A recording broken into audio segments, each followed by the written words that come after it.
Қайырлы күн, қыздар. Біз бүгін рулет ассортиін дайындаймыз. Алдымен бізге қамыр дайындау қажет. Қамырымызға 1 килограмм ұн, 400 грамм сары май, 250 мл сүт, ашытқы 20 грамм, қант 30 грамм, тұз 30 грамм және 4 жұмыртқа қосамыз. Қамырымызды жақсылап билеп аламыз.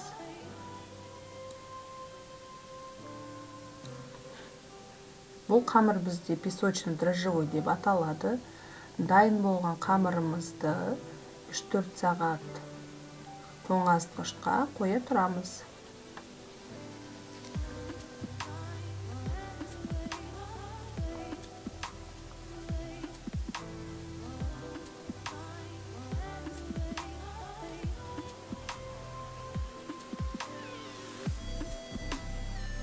Дайын болған қамырымызды кішкене дөңгешектерге бөліп 100 граммнан оқтаудың көмегімен жұқа қылдырып жаямыз.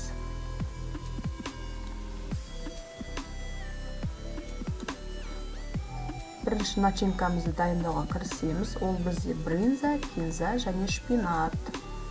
Жақсылап араластырып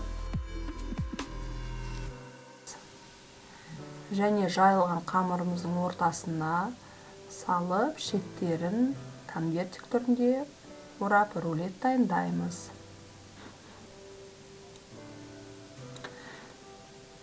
Екінші начинка бізде тауық етінің фаршынан.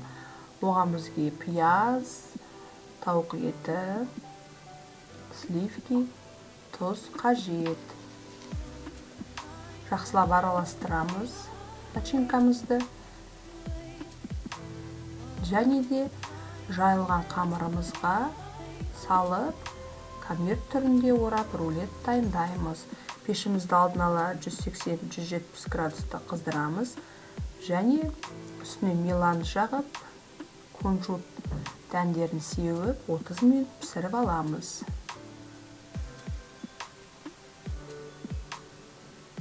Осымен біздің рулетіміз дайын.